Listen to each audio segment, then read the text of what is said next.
there is an empire missing from the story most of us were told about the ancient world. Not a minor kingdom, not a regional power, not a footnote in someone else's history, but a full empire, one of the three dominant forces of the late Bronze Age, a civilization that controlled vast territories across what is now Turkey and Syria, that fought Egypt to a standstill in the largest chariot battle the ancient world ever saw, that signed what may be the oldest surviving peace treaty in human history, and that corresponded with pharaohs and Babylonian kings as an equal among equals. This empire had a capital city with walls so massive that the stones are still visible today, rising from the hills of central Turkey in a landscape that has hardly changed in 3,000 years. It had archives containing tens of thousands of clay tablets, a legal code, a diplomatic service, a theology, a literature. And then, around 1200 BCE, it vanished, not gradually, not in slow decline, but the capital was burned. The records stopped, and within a generation the empire ceased to exist. For 3,000 years after that, the world forgot it had ever happened. The question worth sitting with tonight is not simply what happened to the Hittites, but how a civilization that powerful, that sophisticated, that thoroughly documented, could disappear so completely that it had to be rediscovered. Before we go further, if this kind of story is what brings you here at night, subscribing to the channel means the next one will be waiting for you when you are ready. There is no better company at this hour than history. Now, let us begin. It is late afternoon in the hills of central Anatolia, and the light is doing what it always does at this hour in this landscape, pulling long shadows from the rocky outcrops and turning the pale stone a color somewhere between amber and old bone. The wind comes down from the higher ground to the north and carries with it the smell of dry grass and something mineral underneath. The cold, clean scent of ancient rock that has been absorbing heat all day and is now beginning to release it. The ruins of the city are visible from here if you know where to look. The great stone walls still rising in places to the height of a man. The carved gateway still standing after 3,000 years of weather and silence, and the slow, patient pressure of the earth. There is a quality to this kind of ruin that is different from the ruins of other places.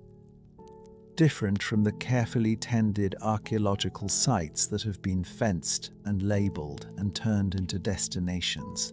This hillside has a rougher, more provisional feeling. The stones settling further into the ground with each decade, the grass pushing up between them, the soil taking back what the builders once took from it. You could walk the outer circuit of the walls without realizing what you were walking, without understanding that the slight ridge in the ground underfoot was once a fortification built to hold a city of tens of thousands, that the shallow depression to the south was once a reservoir, that the broad open terrace ahead was once crowded with temples whose cedar pillars have long since rotted back in to the earth. The light is going now, pulling back from the valley first and then from the slopes, leaving the high places in a last brightness before the color drains out of the stone entirely, and the hills become shapes against the sky rather than surfaces you could reach out and touch.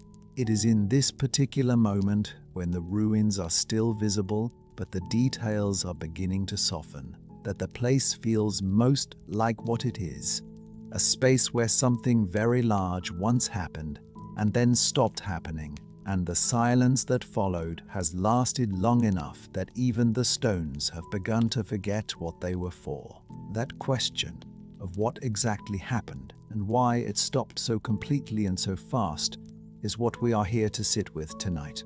The valley below has a river running through it.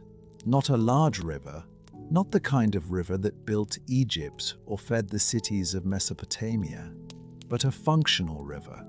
the kind that gives a community water without demanding the enormous hydraulic engineering projects that the great floodplain civilizations required. This is a different kind of landscape than the ones that produced the other great powers of the ancient world, and that difference is important. Because the landscape shaped the people who lived in it long before those people shaped anything themselves. Anatolia is a high plateau ringed by mountains, cut through by river valleys, pocked with the remnants of ancient volcanic activity, and blessed in certain locations with exactly the kind of naturally defensible terrain that a people learning to build power would choose to build it on. The obsidian that ran through these hills like dark veins in the pale rock had been valuable for tens of thousands of years before the Hittites arrived. Obsidian makes the sharpest cutting edges that the ancient world could produce before the working of metal, and the deposits in central Anatolia were among the richest in the known world, which meant that the people who controlled the plateau were sitting on a resource that traders came enormous distances to obtain.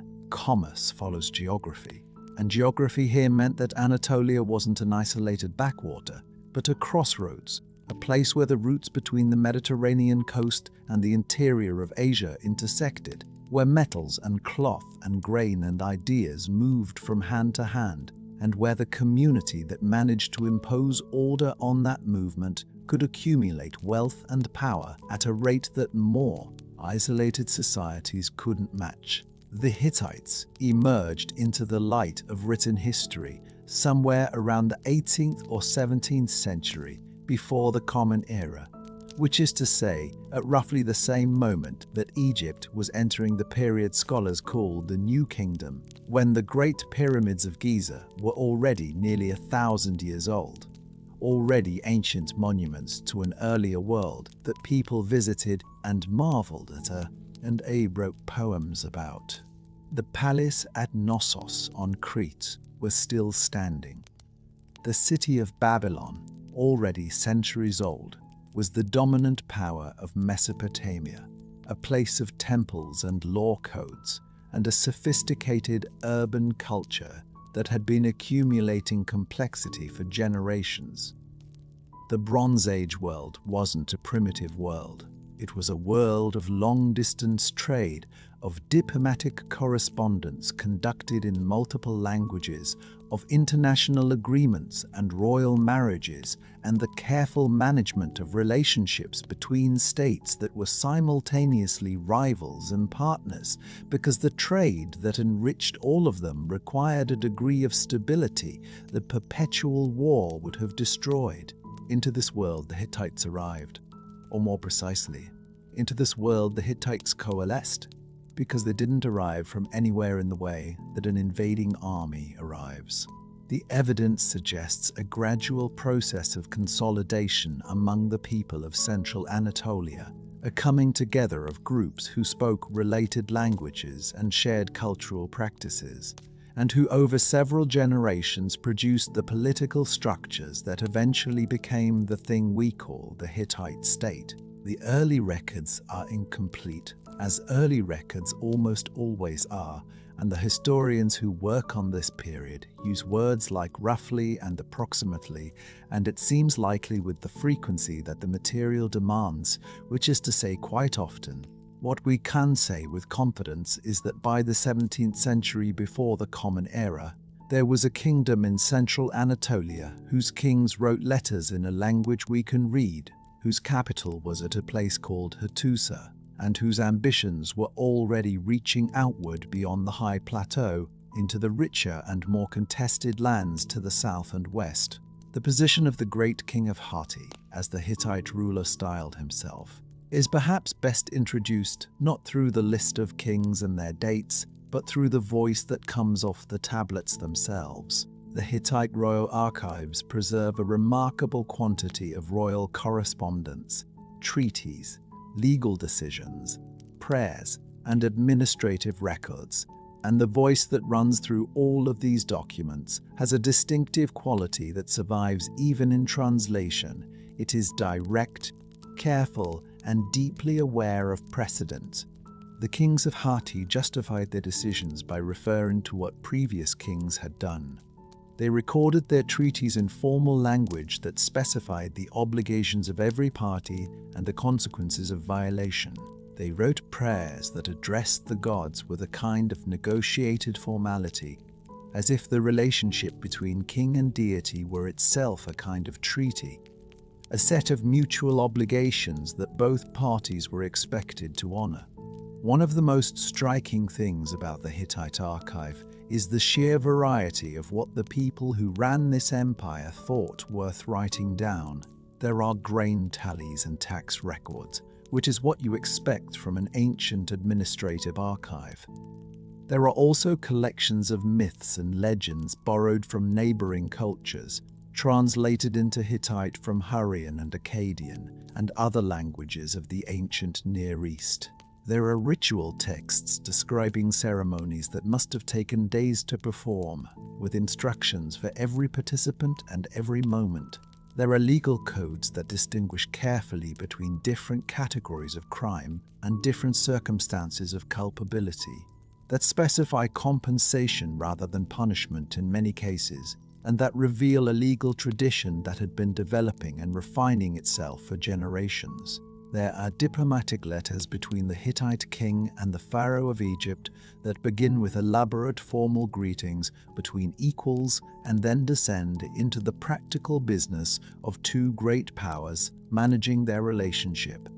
Requests for gold, complaints about delayed shipments, negotiations over the treatment of refugees and merchants, and the children of royal houses who had been sent to foreign courts as both honored guests and useful diplomatic hostages. This is the archive of a people who understood that writing wasn't merely a tool for counting things, but a technology of governance, a way of creating the shared record that makes complex coordination possible across large distances and long periods of time.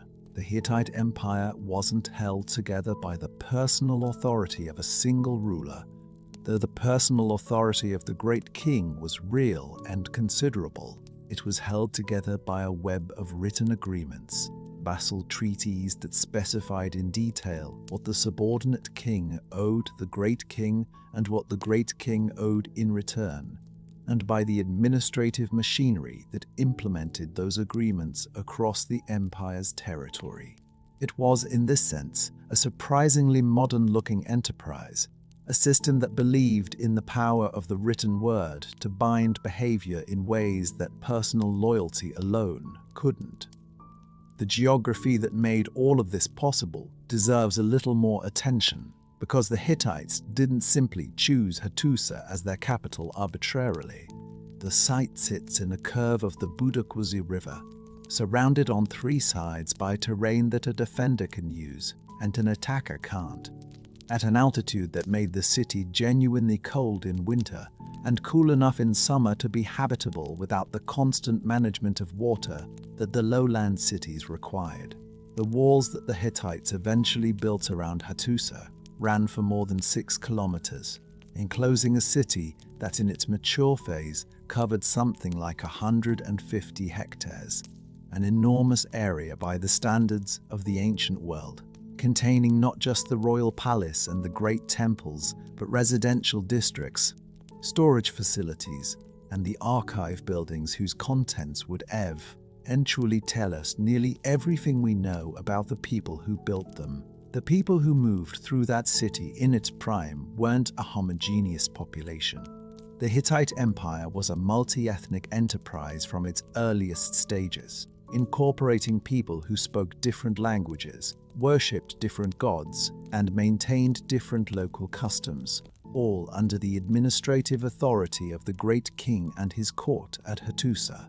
The Hittites were pragmatic about this diversity in a way that some ancient empires were, and many weren't. They incorporated the gods of conquered peoples into their own religious practice rather than suppressing them, which produced the remarkable Hittite pantheon, sometimes described by ancient sources as containing 1,000 gods, a figure that is almost certainly exaggerated, but that captures something true about the character of the religious tradition.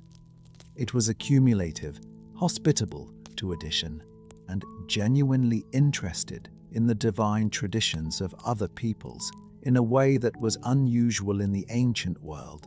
What the listener needs to hold on to as the story moves into its main narrative, before the empires begin to collide and the great battle and the great treaty and the great collapse arrive in sequence, is this.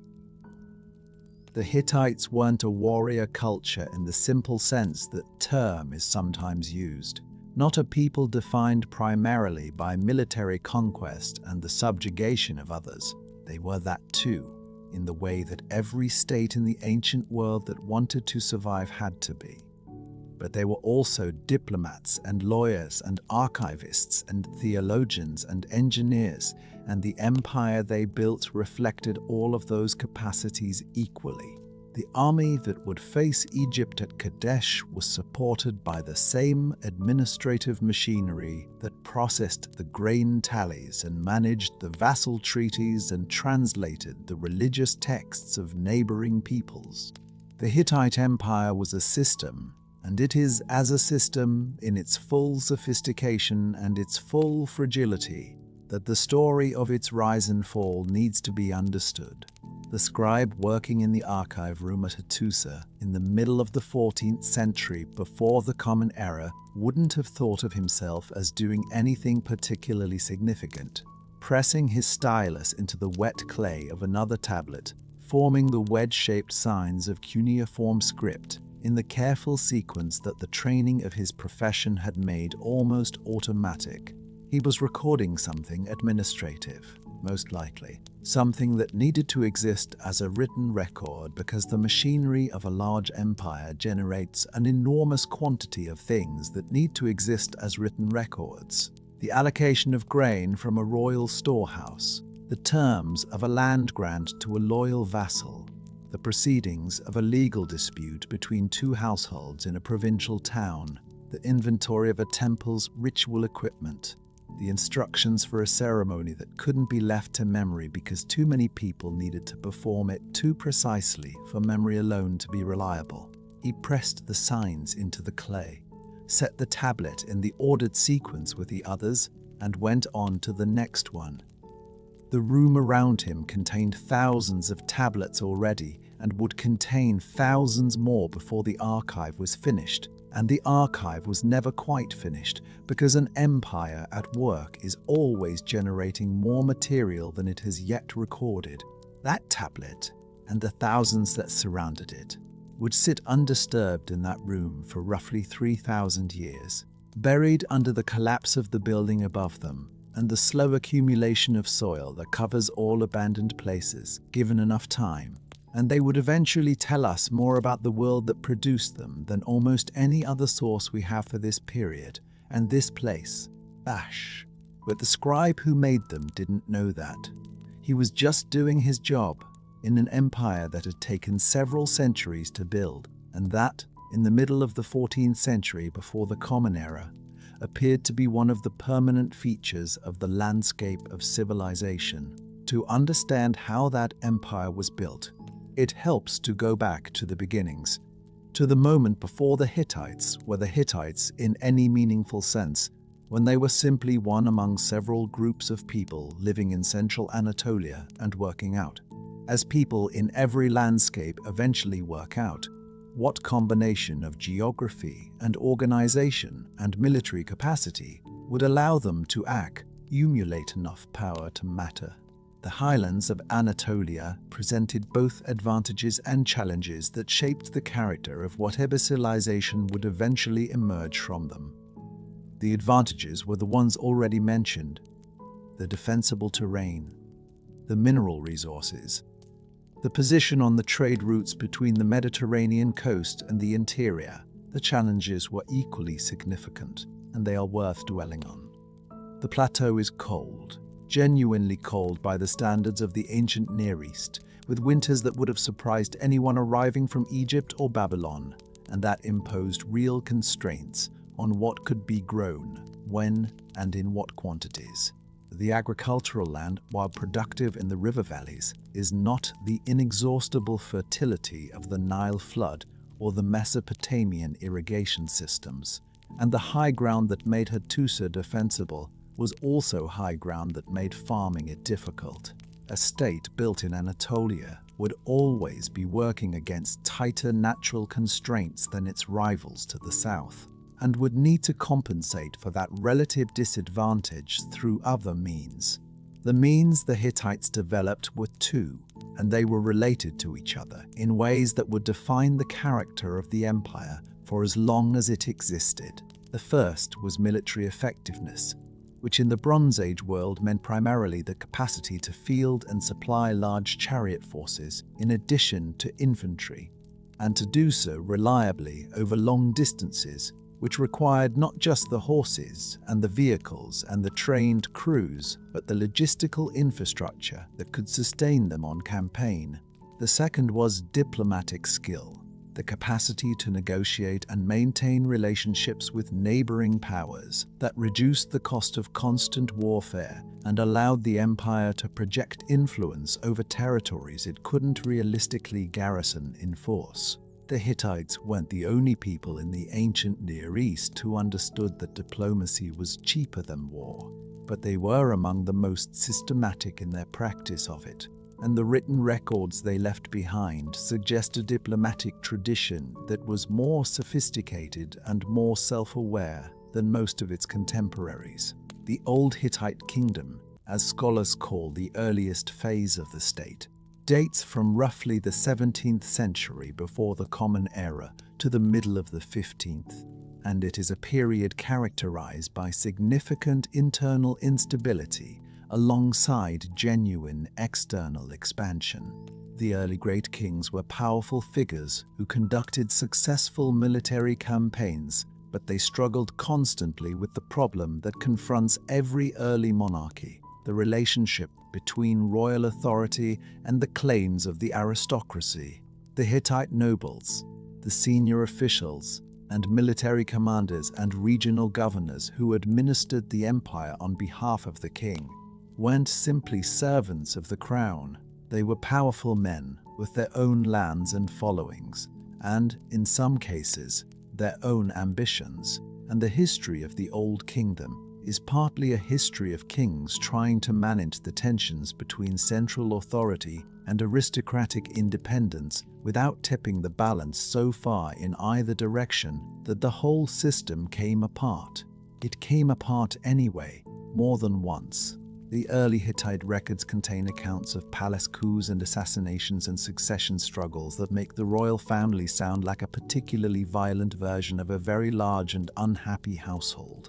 One of the most significant early kings, Hattusa I, who ruled in the 17th century and whose campaigns extended Hittite power as far south as Syria and as far west as the Aegean coast, ended his reign by composing what is essentially a political testament in which he describes with evident bitterness the treachery of his own family and the difficulty of finding a worthy successor. He bypassed his own children in favor of a grandson, and then worried in writing about whether even that choice would hold after his death. It is a remarkably human document, the record of a powerful man who had built something significant and wasn't at all sure it would survive him. It did survive him, though not without difficulty. The question of succession would remain a recurring problem for the Hittite state throughout its history, a structural weakness built into the system that no amount of administrative sophistication could fully overcome. The Hittites eventually developed formal succession norms, and later kings issued edicts specifying the rules for how the next ruler would be chosen. But the gap between the formal rule and the actual practice of succession was never fully closed, and several of the most significant transitions of power in Hittite history were accompanied by conflict, intrigue, and on at least one occasion, outrage, civil war.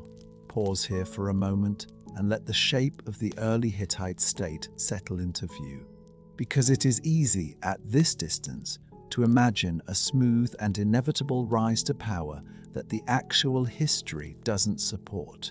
What the record shows is a state that was always working against its own internal instabilities at the same time as it was trying to expand outward, and that managed to do both simultaneously for several centuries, not because the problems were solved, but because the opportunities for expansion were significant enough and the military and diplomatic capacity robust enough to keep the whole enterprise moving forward despite the internal friction. This is worth holding on to because it will matter later, when the external pressures increase and the internal resilience turns out to have been thinner than it appeared. The transformation of the Hittite state from a regional kingdom into a genuine empire is associated most strongly with a period of reconsolidation in the 14th century before the Common Era, following a period of significant weakness in the 15th century, when the kingdom contracted, lost territory, and came close, by some readings of the evidence, to ceasing to exist as a significant power at all. What happened in the 15th century is not entirely clear from the available records, which are fragmentary for this period, in ways that frustrate historians attempting to reconstruct a continuous narrative. What is clear is that by the later 14th century, a sequence of capable and energetic kings had restored the kingdom's military capacity, recovered lost territories, and extended Hittite power across a range of territory that now constituted a genuine empire in the fullest sense of the word, a state that governed directly or through vassal arrangements, a diverse range of peoples across a large geographical area, and that projected its authority through a combination of military force, diplomatic pressure, and the written agreements that the Hittite administrative tradition excelled at producing and maintaining. The key figure in this reconsolidation is Suppiluliuma I, who came to the throne somewhere around 1344 before the Common Era, though the exact date is debated among historians, and who is remembered in the Hittite records as one of the great kings of the entire tradition. Suppiluliuma conducted a series of campaigns into Syria that fundamentally altered the balance of power in the ancient Near East, reducing the kingdom of Mitanni, which had been the dominant power of northern Syria and a rival of both the Hittites and the Egyptians, to a dependent client state, and bringing under Hittite suzerainty a range of Syrian cities and territories that had previously been contested or independent. These campaigns took years, and they weren't simply military operations, but diplomatic ones as well, involving the careful cultivation of local allies, the installation of loyal vassal rulers, and the negotiation of agreements with surrounding powers about spheres of influence and the treatment of contested border regions.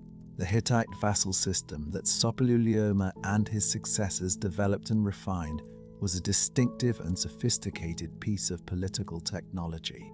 At its heart was the vassal treaty, a written agreement between the great king of Hatti and a subordinate ruler that specified in considerable detail the nature of the relationship between them, what the vassal owed the great king, which typically included military assistance when requested, the payment of tribute in specific forms and quantities, the exclusive direction of foreign policy through the great king rather than independently, and the treatment of the great king's enemies and friends as the vassal's own.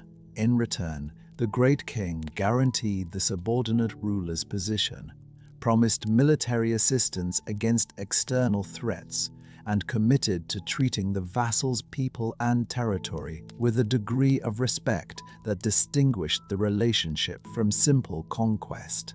The treaties were sworn before the gods of both parties, and the divine witnesses were listed at length, which gave the agreements a religious weight alongside their political one, and made violation not merely a political act, but a kind of sacrilege. The range of peoples and cultures incorporated within this system was remarkable. The Hittite vassal network at its height included Syrian city-states with their own long urban traditions, Hurrian kingdoms with cultural practices quite different from those of Anatolia, coastal cities with strong connections to the Mediterranean trade networks and upland pastoral communities that had been only loosely connected to any larger political structure before Hittite expansion brought them within the empire's administrative reach. Managing this diversity required exactly the kind of pragmatic flexibility that the Hittites had developed over the course of their history. The willingness to allow local customs to continue within the framework of imperial obligation, to incorporate local gods into the broader Hittite religious tradition rather than suppressing them, and to use the written treaty rather than the physical presence of a garrison as the primary instrument of imperial control in territories distant from Hattusa. Hattusa itself, the capital from which all of this was administered, reached its greatest extent during this period of imperial maturity, and the city that emerged from the building programs of the 14th and 13th centuries before the Common Era was something worth pausing to imagine in its full scale and complexity. The Great Walls, which extended for more than 6 kilometers around the city's perimeter, weren't simply defensive structures, but statements of power, massive constructions of stone and mud brick that announced the wealth and organizational capacity of the state to anyone approaching from the valley below. The gateways through those walls were elaborately decorated. The Lion Gate with its carved stone lions flanking the entrance, the Sphinx Gate with its carved Sphinx figures looking outward over the approaches, the King's Gate with a carved figure in the warrior posture that communicated without words the nature of the authority that resided within. These weren't simply functional structures, but symbolic ones. The visual language of power in a world where most communication was face-to-face, and the built environment carried meanings that a modern city has largely offloaded onto text. Inside the walls, the upper city was dominated by the great temples, of which the largest and most important was the temple complex dedicated to the storm god Teshub and the sun goddess Arina, the two most important deities in the Hittite state religion. This complex wasn't simply a place of worship, but an economic and administrative institution, employing large numbers of priests and temple staff, owning substantial agricultural land and herds, receiving tribute and offerings from across the empire, and functioning as one of the nodes of the redistributive economy that the Hittite state, like most ancient states, relied on to move resources from areas of surplus to areas of need. The lower city contained more temples, the residential districts, the craft workshops, and the markets where the everyday commerce of a large urban center was conducted. And at the lower edge of the site, the great storehouse complexes that held the grain and oil and other goods that the administrative machinery of the empire required. It is worth standing for a moment in the upper city of Hattusa at the height of its power and trying to hear it, not just see it. The temples would have been alive with sound, the chanting of the priests, the music of the religious ceremonies that the Hittite ritual texts describe in such careful detail, the lowing of the cattle that were kept in the temple precincts as potential sacrificial animals, the voices of the craftspeople and traders and servants and officials who moved through the city in the ordinary course of the coursation days. The archive buildings, quieter, would have had their own sounds.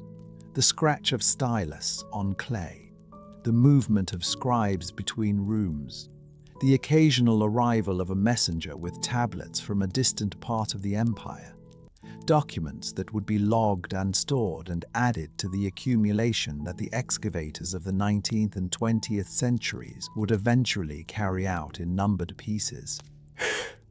The city in the 14th century, before the Common Era, wasn't simply an administrative center, but a living statement of what the Hittite Empire believed about itself. That it was permanent, that it was sophisticated, that it deserved to endure. The investment required to build and maintain walls 6 kilometers long, to carve stone lions and sphinxes and warrior figures at the gateways, to staff and supply the dozens of temples that the religious life of the empire required. All of this represented a confidence in the future that the future wouldn't entirely justify, but that was entirely understandable in the moment. The great king who looked out from the height of Hattusa over the valley below had every reason to believe in the 14th century before the Common Era that what he looked out over would outlast him by many generations, what the scribe in the archive couldn't have known. Pressing his stylus into wet clay on an ordinary afternoon in Hattusa was that the system surrounding him was both more durable and more fragile than it appeared. It had survived internal coups and succession crises and military setbacks, and the gradual attrition that any institution faces across the span of centuries. And it had survived all of these things well enough to remain, in the middle of the 14th century, before the Common Era, one of the dominant powers of the known world. What it hadn't yet faced was the kind of external pressure arriving from multiple directions simultaneously that no amount of administrative sophistication or diplomatic skill or military capacity could be reliably expected to absorb. The empire at its height was a thing of surprising sophistication, not simply a military machine, but a system of relationships, obligations, and recorded agreements that held together people who spoke different languages and worshipped different gods. And that system rested, more than the Hittites perhaps knew, on the continued functioning of conditions they hadn't built and couldn't control. And for a long time, that was the shape of things in Anatolia. A carefully maintained equilibrium, an empire that had learned to hold its territory through a combination of military strength and diplomatic patience, expanding when conditions permitted, consolidating when they didn't, and recording everything with the thoroughness of an institution that believed its decisions would matter to whoever came after. We can move forward now to the moment when that equilibrium was tested at its outermost edge, when the Hittite Empire came face to face with the only power in the ancient world that could genuinely claim to match it. A new king had come to the throne in Egypt, a young pharaoh who hadn't yet learned the difference between confidence and certainty, and he was moving north with an army that represented the full military capacity of the wealthiest kingdom on earth. Two armies were moving toward the same river crossing in the spring of 1274 before the Common Era, one coming from the south along the coastal routes that connected Egypt to the Levant, one descending from the north through the mountain passes of Anatolia and the long roads of Syria, each side believing it had the advantage, neither side yet understanding how close the day would come to catastrophe, for both of them. The river was the Orontes, and the city near its crossing was Kadesh, a place that had been contested between Hittite and Egyptian spheres of influence for the better part of a generation, changing hands more than once, serving as the visible marker of the boundary between two empires whose ambitions in Syria had brought them by incremental steps over many decades to this point. The battle that would take place on the plain beside the river would be recorded by both sides, at length and with considerable self-congratulation, and the records left by the two armies are among the most detailed accounts of a Bronze Age military engagement that we have, which is fortunate because the engagement itself turned out to be both larger in scale and more confused in outcome than our side anticipated going in. To understand what happened at Kadesh, it helps to understand something about chariot warfare, because the chariot was the dominant military technology of the late Bronze Age in the way that the tank was the dominant technology of the mid-20th century, and the tactics that chariot armies used shaped the logic of battles in ways that are not always immediately obvious to a modern audience. The Hittite chariot was a heavier vehicle than the Egyptian one, built to carry 3 men, a driver, a fighter, and a shield bearer. who protected the other two during the approach and engagement. The Egyptian chariot was lighter and faster, carrying 2 men, and was used primarily as a mobile archery platform, the idea being to approach close enough to discharge arrows and then wheel away before the enemy could close. These different designs reflected different tactical philosophies. The Hittites preferred to close quickly with heavy forces and create shock through impact, while the Egyptians preferred to harass from range and use their superior speed to dictate the terms of engagement. What this meant in practice at Kadesh was that the terrain and the spacing between forces mattered enormously. A Hittite chariot force in open ground, with room to build speed before contact, was a genuinely formidable instrument of shock warfare. The weight of the vehicles and the 3-man crews creating an impact that lighter Egyptian chariots couldn't easily absorb or deflect. An Egyptian chariot force with sufficient room to maneuver and sufficient time to use its archers effectively could wear down even a larger opponent through sustained missile fire, degrading the enemy's horses and crews before any close engagement occurred. The question of which tactical approach would prevail on any given day depended partly on the disposition of the forces, partly on the terrain, and partly on the quality of the intelligence each side had about what it was about to face. On the day of Kadesh, the intelligence failures of the Egyptian side would prove to be the dominant factor in the opening phase of the battle, and the Hittites, whose agents had provided the false information that created those failures, had arranged their deployment with considerable tactical sophistication to take maximum advantage of the situation they had created. The Egyptian force approaching Kadesh was divided, not by accident, but by design, and the design turned out to be a mistake. Ramses II, who was in his mid-20s at the time and commanding his first major campaign as sole pharaoh, had organized his army into 4 divisions named for the gods, Amun, Re, Ta, and Set, and was moving them northward along parallel routes at intervals of roughly a day's march.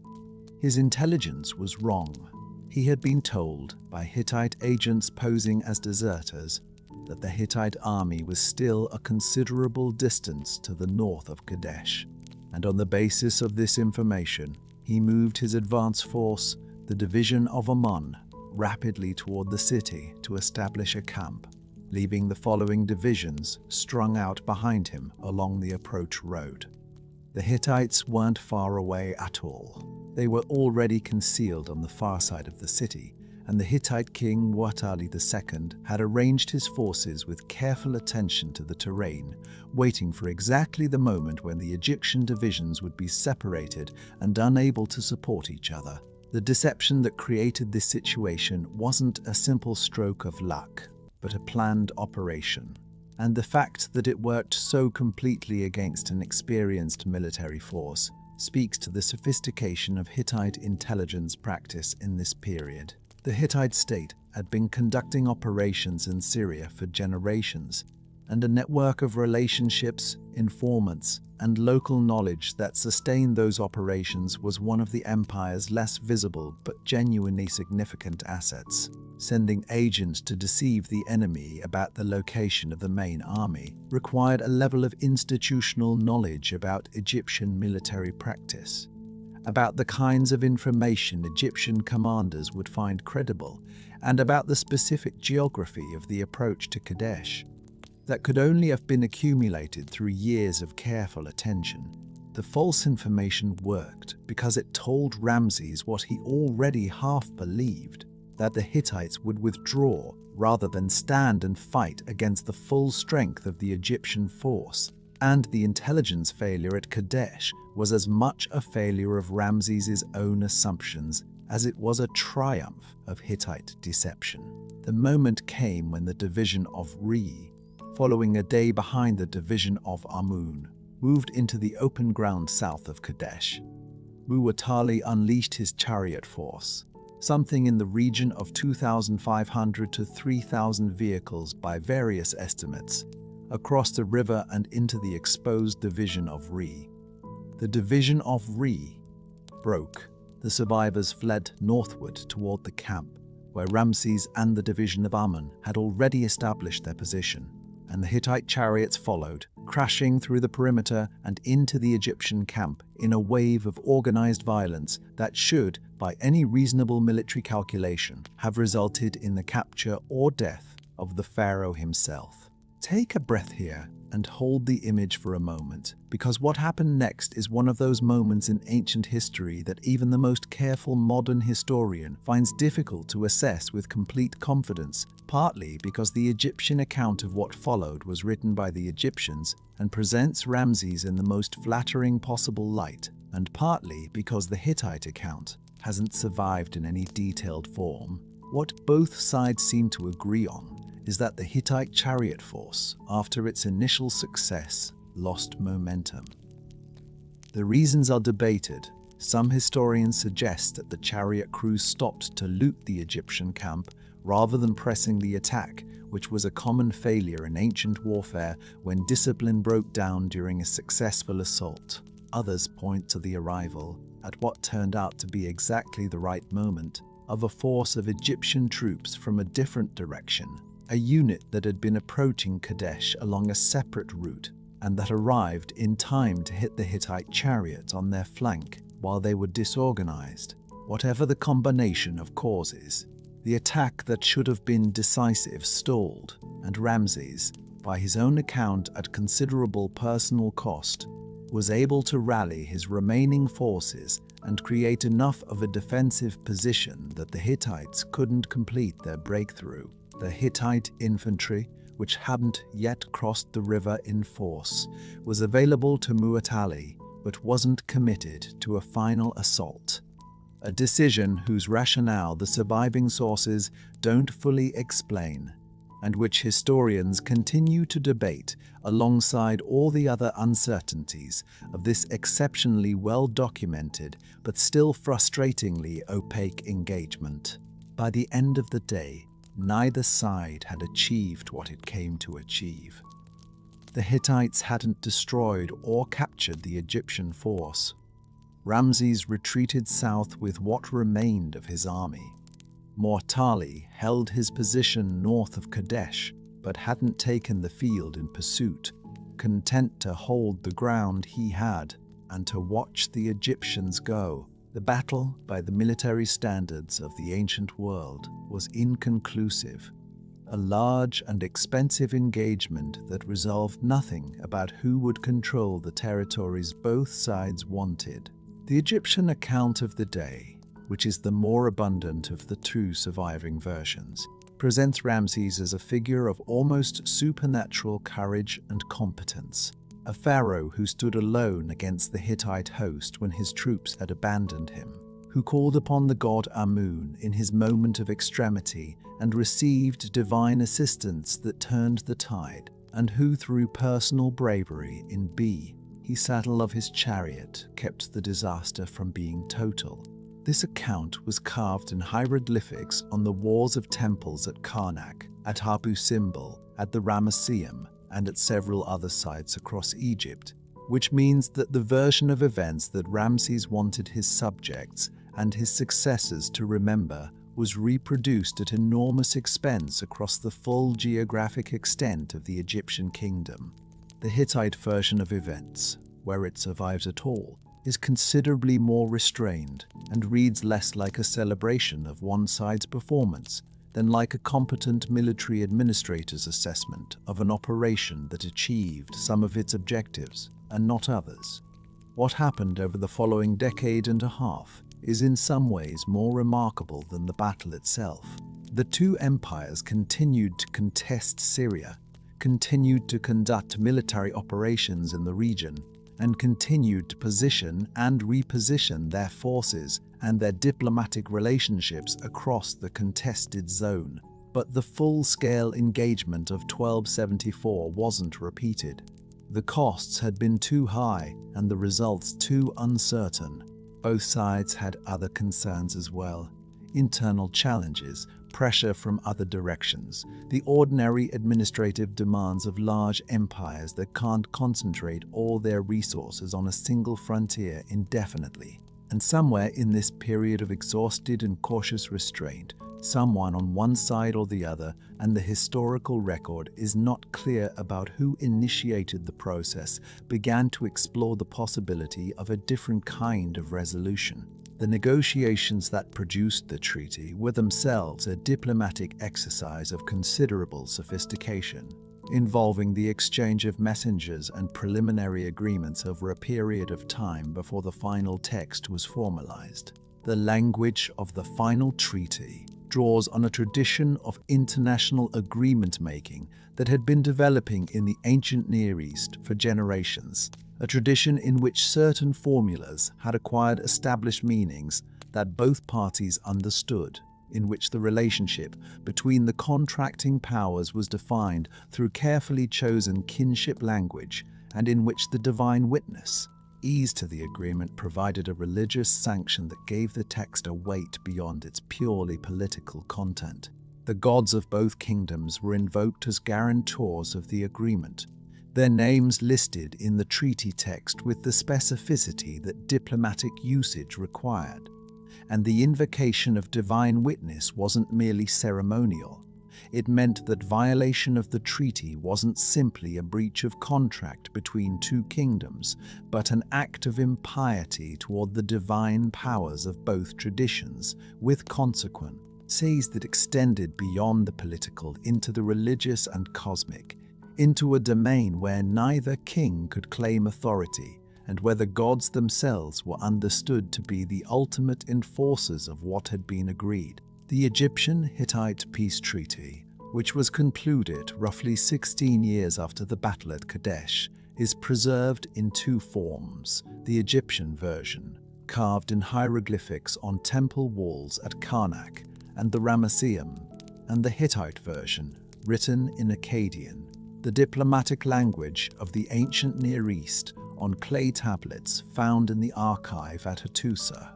The two versions differ in certain details of emphasis and phrasing, as one might expect from documents that each side drafted to present its own position in the most advantageous light, but they agree on the substance: a permanent end to hostilities between the two kingdoms, a division of the Syrian territories into recognized spheres of influence, mutual obligations of military assistance in case either party was attacked by a third power, and specific provisions for the extradition of refugees and political dissidents who crossed between the two kingdoms. There were also provisions relating to the treatment of refugees that are striking by any standard. The treaty specified that people who returned to Egypt from Hittite territory or to Hittite territory from Egypt wouldn't be punished for having been in the other kingdom, a provision that suggests a practical awareness that human movement between the two empires was both common and difficult to prevent. The language in which all of this is framed is the language of equality between two great powers, each addressing the other as brother, each acknowledging the other's legitimacy, each committing to a relationship of mutual obligation rather than dominance. This formal equality was, of course, partly diplomatic fiction. Neither kingdom was willing to acknowledge that the other was superior, and so both insisted on a framing that put them on the same level. But there is something in that insistence on equality that reveals a genuine recognition of practical reality. Neither the Hittites nor the Egyptians had been able to destroy the other, and the cost of continuing to try was higher than either could sustainably absorb. The peace treaty wasn't an act of idealism. It was an act of pragmatic calculation. Two empires acknowledging the limits of their own power and choosing to manage those limits through agreement rather than perpetual conflict, and in doing so creating a document that would sit undisturbed in the archive at Hattusa for 3,000 years before anyone alive could read it again. The treaty held, not perfectly, and not without episodes of tension, but as a framework for managing the relationship between the two great powers of the ancient Near East. It functioned for the remainder of both empires' existence, which was roughly another 70 to 80 years in the Hittites' case, and considerably longer for Egypt. Royal marriages were contracted between the two courts.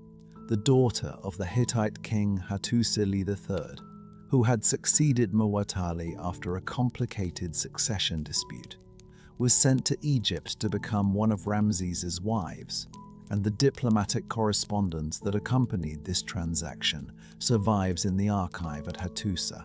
Warm and practical, and occasionally impatient in ways that feel recognized, ably human across the distance of 3,000 years, the Hittite Queen Mother wrote to Ramses requesting gold for a project she had in hand. The Hittite king complained about delays in the shipment of goods he had requested. Ramses replied with assurances that everything was in order, the ordinary business of a managed relationship between powerful neighbors, conducted in writing, in a tradition of diplomatic correspondence that had been developing in the ancient Near East for centuries before either kingdom was as powerful as it had now become. What is striking about these letters, read alongside the formal language of the peace treaty, is the degree to which the relationship between the two kingdoms had become normalized, had moved from the register of existential confrontation into the register of routine management, the kind of relationship that requires attention and maintenance, but that has ceased to feel dangerous in the way it aided. This normalization was itself an achievement, one that took decades of careful diplomacy to produce, and that, once produced, proved more durable than either kingdom's military power. The peace treaty is a remarkable document, not because it ended a war, but because of what its language reveals. Two great powers acknowledging, in writing, that neither could destroy the other, and choosing instead to create a framework of mutual obligation that would hold for the remainder of both empires' existence. The Hittites and Egyptians who drafted and ratified that agreement didn't know, of course, that the remainder of both empires' existence would be measured in decades rather than centuries. That the world which made such a treaty necessary and possible was itself approaching a crisis that neither party had any mechanism for anticipating. It is the earliest surviving evidence of a specific kind of political maturity, the recognition that a permanent enemy costs more than a permanent partner. The age of the Great Confrontation had settled by the middle of the 13th century before the Common Era into something more like a managed coexistence, the treaty holding, the letters moving between the courts, the Syrian territories divided into recognized spheres that neither side pushed against too hard.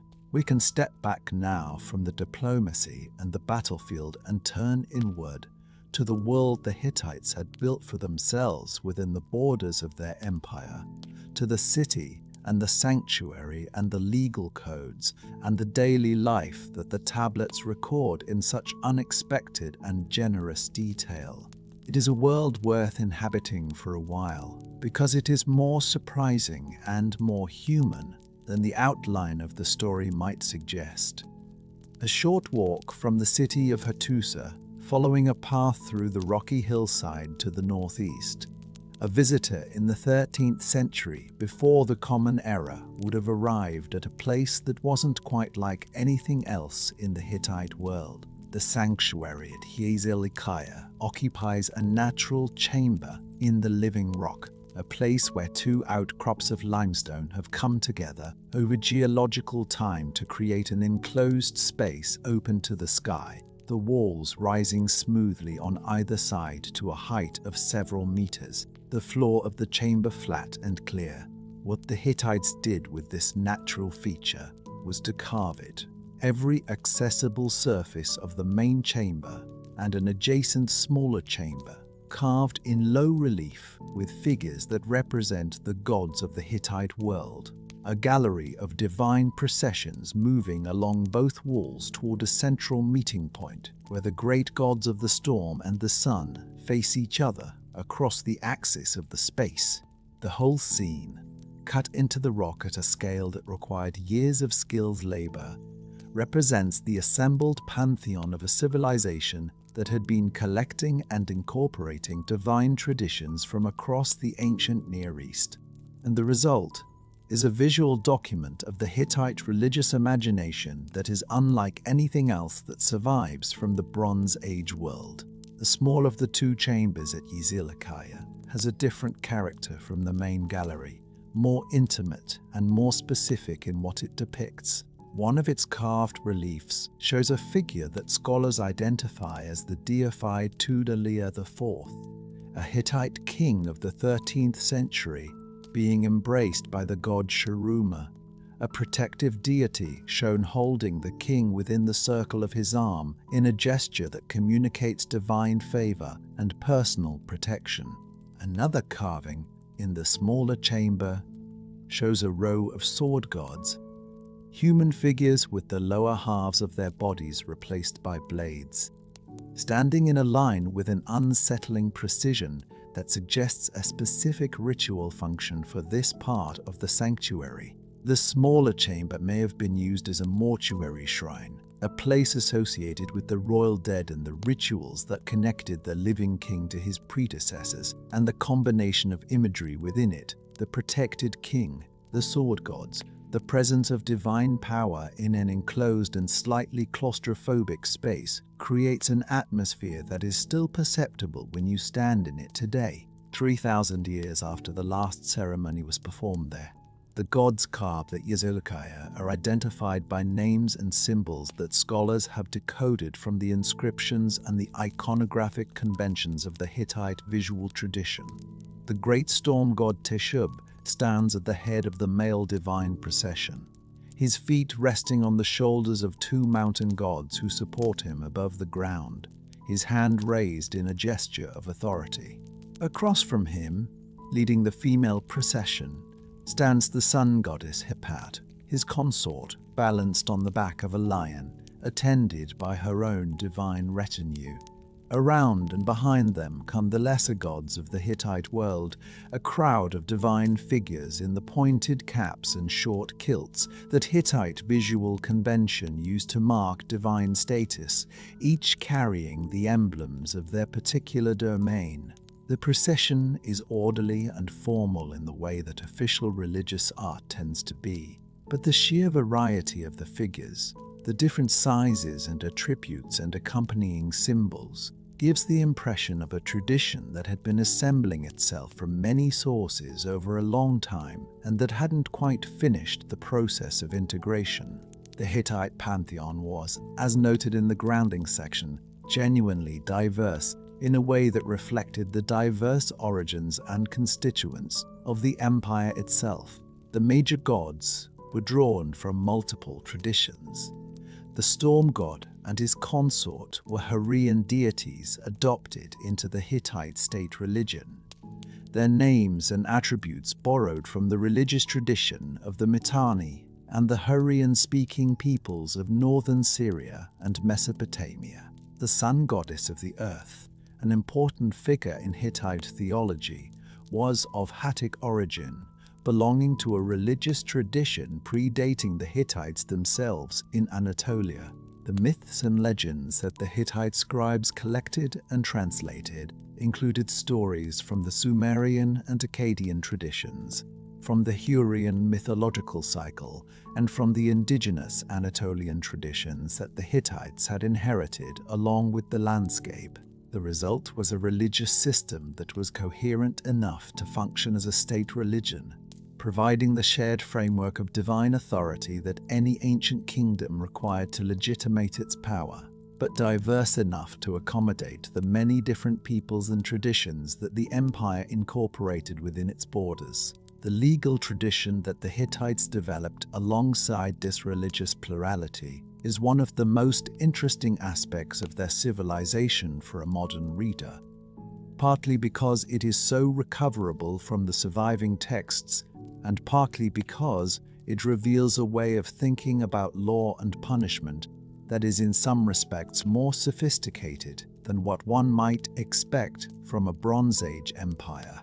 The Hittite law codes, preserved in tablets that date from the Old Kingdom period and were revised and updated over several centuries, deal with a remarkably wide range of situations: the penalties for various categories of violence, the rules governing property rights and inheritance, the regulations concerning agricultural land and the obligations of tenants and landholders, the legal status of different categories of people including free citizens, dependents and servants, and the procedures for resolving disputes through formal adjudication rather than private vengeance. The codes are not the only legal documents in the archive, and the gap between the formal code and the actual practice of adjudication is visible in the records of specific cases, which sometimes follow the code's prescriptions and sometimes depart from them in ways that suggest a legal culture flexible enough to accommodate the particular circumstances of individual situations. What is striking about many of the code's provisions is the emphasis on compensation rather than punishment.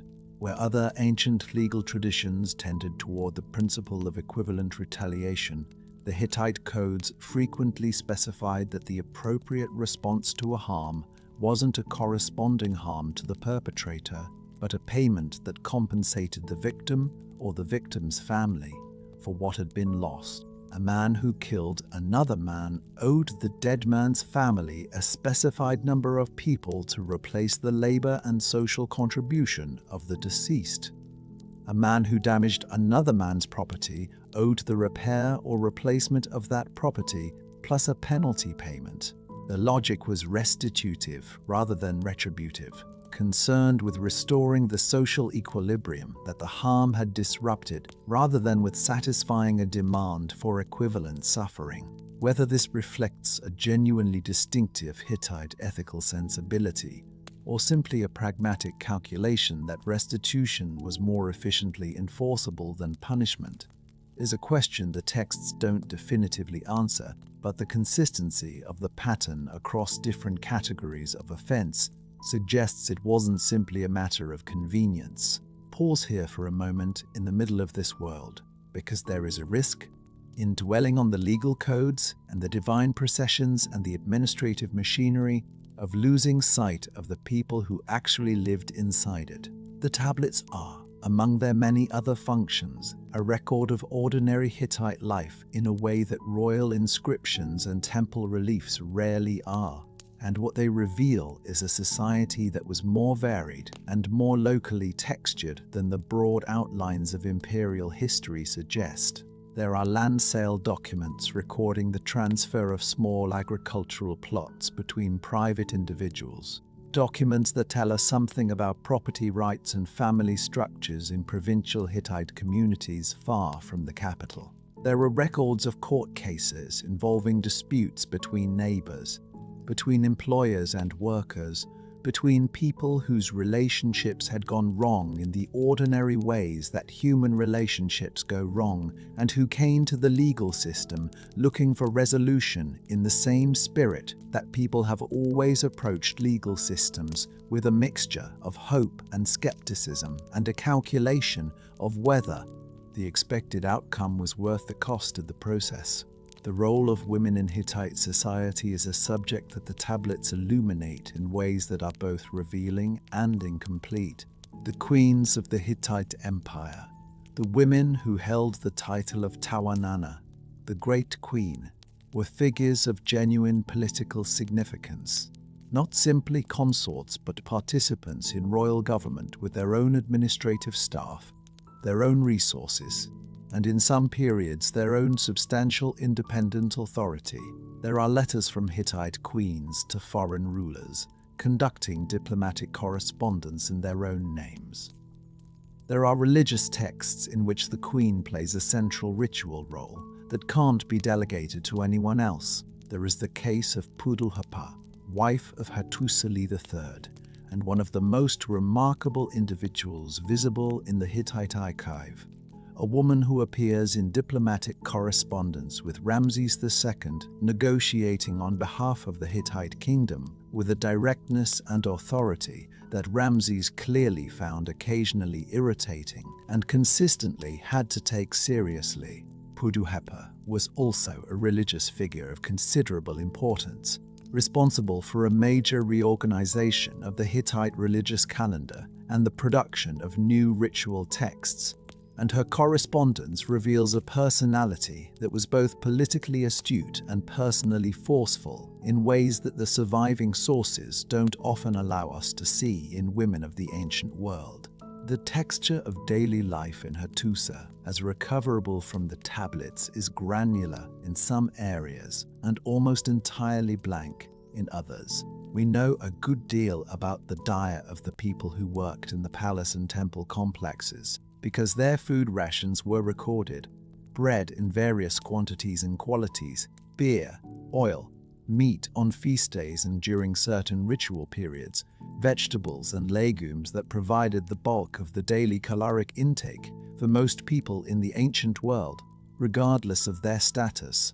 We know something about the crafts practiced in the city, because the products of those crafts appear in inventories and gift lists and tribute records, textiles woven in specific patterns and weights, metalwork in bronze and gold and silver, pottery in forms that the archaeological record has allowed us to compare against the textual descriptions. We know that the palace employed a substantial permanent staff of specialists, craftspeople and scribes and musicians and ritual specialists and stable hands and grooms and cooks and the people who washed and repaired and stored the elaborate equipment that the ceremonial life of the court required. What we know less well is what the ordinary residential districts of Hattusa looked like, who lived in them, and how they conducted the daily routines of urban life that are always less well documented than the activities of the palace and the temple, because they were less likely to generate the kind of written record that survives. The agricultural hinterland that sustained the city and the empire is visible in the tablets as a landscape of obligations and relationships, of villages and landholdings tied into the imperial administrative system through a web of taxation, corvée labor, and military service. The villages that the tablets mention weren't simply passive subjects of imperial extraction, but active participants in a system of reciprocal obligations. Communities that owed the state labor and goods and soldiers, but that also received in some form the security and the market access and the administrative dispute resolution that the imperial framework provided. Whether the balance of these reciprocal obligations felt equitable to the people living under it is a question that the tablets, written by and for the imperial administration, don't directly answer, and the silence of the rural majority of the population about their own experience of Hittite rule is one of the most significant gaps in the historical record. There is also, in the Hittite archive, a body of literary and mythological material that deserves mention alongside the legal and administrative records because it reveals something important about how the Hittites understood their place in the broader world of ancient Near Eastern civilization. The myth of Illuyanka, a Hittite dragon-slaying story, has structural parallels with similar myths from across the region, suggesting either common origins or the kind of cultural exchange that the trade networks of the Bronze Age facilitated between communities that were technically rivals. The Hittite versions of Mesopotamian literary texts, including adapted forms of stories that appear in the Gilgamesh cycle, show a scribal culture that was actively engaging with the literary tradition of its neighbors, rather than simply recording its own productions in isolation. The songs and prayers and hymns preserved in the archive are not purely administrative documents, but genuine expressions of a religious and aesthetic sensibility, written by people who cared about how the words sounded as well as what they meant. The Hittites also left a record of their own history in a form that is unusual in the ancient world. The royal annals, extended prose accounts of military campaigns and their outcomes that describe events with a degree of detail and narrative organization that goes beyond the simple record of victories. The Annals of Mursili II, who ruled in the late 14th century before the Common Era and conducted a series of campaigns to restore territory that had been lost during a period of plague and political instability, are among the most readable documents in the Hittite archive, partly because Mursili was clearly a capable writer as well as a capable military commander, and partly because the Annals described not just victories but difficulties. Not just successful campaigns, but the problems that arose when the supply lines were stretched too far, or the weather turned against the army, or the local population proved less cooperative than expected. This kind of honest accounting of difficulty is not common in ancient royal inscriptions, which tend toward triumphalism, and its presence in the Hittite annals suggests a record-keeping culture that valued accuracy as well as self-glorification. What the tablets and the carvings together reveal is a civilization that was genuinely curious about the world it inhabited, that collected and translated the religious and literary traditions of its neighbors, that treated law as a matter of written record and precedent, and that left behind in the clay of its archives enough material to keep scholars busy for another century at least. The Hittites weren't an empire defined primarily by military force, though military force was one of their instruments. They were an empire defined by administration, by documentation, by the systematic application of written governance to the challenge of holding together a diverse and geographically extended community of peoples. And the archive at Hattusa is the monument to that ambition in a way that the walls and the lion gates, impressive as they are, ultimately are not. And so the world that the Hittites had built, the city of Hattusa and the archive rooms, and the sanctuary at Yazilikaya, and the network of vassal relationships that stretch from Anatolia to the Syrian coast, had been standing for the better part of 3 centuries at its mature extent, and had every appearance, in the middle of the 13th century before the Common Era, of a permanent feature of the landscape of civilization. We are moving forward now into the last decades of the empire, into a period when something was beginning to go wrong in ways that the administrative machinery of Hattusa wasn't quite able to see clearly or respond to effectively.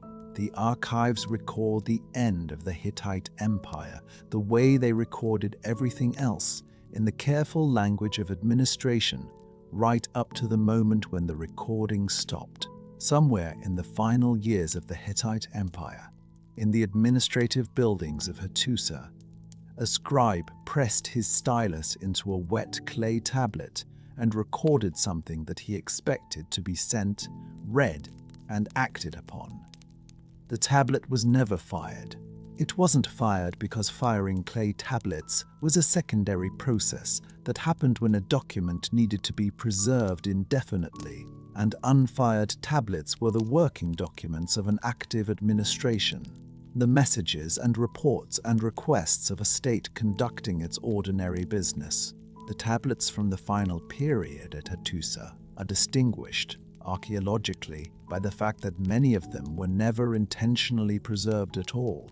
They were simply in the archive rooms when the buildings were destroyed, and the fire that destroyed the buildings accomplished accidentally what the scribes hadn't done deliberately, baking the tablets hard and preserving in permanent form the last communications of a kingdom that was, in the administrative sense, still functioning when the fire came.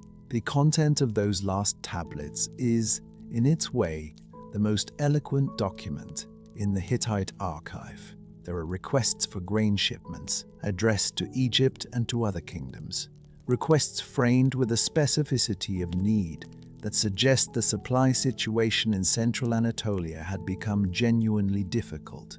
Not the routine management of a healthy empire's logistics, but the urgent communication of a kingdom that was running short of food. There were reports of enemy movements, descriptions of raiding and military pressure on the frontiers of the empire that the Hittite military response appears to have been unable to contain. There are administrative records of internal governance that suggest the machinery of the state was still running, still processing the paperwork of taxation and land administration and temple management, even as the situation outside the archive rooms was deteriorating.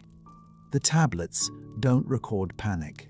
They record the continuation of routine in the face of what was becoming, though perhaps the people writing them didn't yet fully understand this, a terminal crisis. The period around 1200 before the Common Era is one of the most debated and most mysterious episodes in the history of the ancient world, not just for the Hittites, but for virtually every major civilization in the Eastern Mediterranean.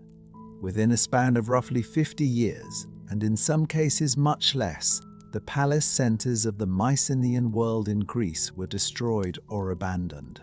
The Minoan civilization on Crete had already declined, and the remaining centers were affected. The great city of Ugarit on the Syrian coast, one of the most important commercial centers of the Bronze Age world, was destroyed and never rebuilt. Egyptian sources from the reign of Ramses III describe massive attacks by groups of people from across the sea, people whose identity and origins Egyptian records designate collectively in terms that modern historians have translated as the Sea Peoples, a term that covers a range of groups whose actual origins remain a matter of active scholarly debate.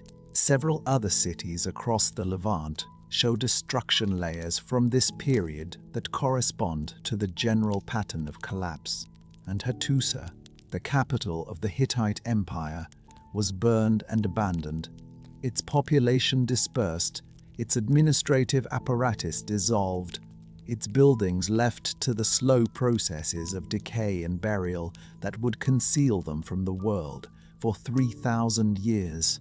The correspondence and tablet records ceased abruptly, not gradually but completely, as if a bureaucratic institution that had been producing paperwork every day for 300 years suddenly, on some particular day, stopped. The scale and speed of this collapse have fascinated and perplexed historians for as long as the evidence for it has been available, and the debate about its causes hasn't reached anything like a settled consensus. The older view, which dominated scholarship for much of the 20th century, attributed the collapse primarily to the Sea Peoples, the groups of migrants and raiders who appear in the Egyptian sources as a major military threat in the early 12th century, before the Common Era. This view had a certain narrative appeal. It offered a clear cause, a definite agent, a story in which one thing happened because another thing did it, and for several generations it shaped how the Bronze Age collapse was taught and understood. The problem with this account is that it doesn't quite fit the evidence. The Sea Peoples appear in the sources as a symptom of the crisis as much as a cause of it. They are described as moving through a landscape that was already in distress, displacing populations that had already been destabilized by other pressures, and in some cases settling in territories that other collapses had made available.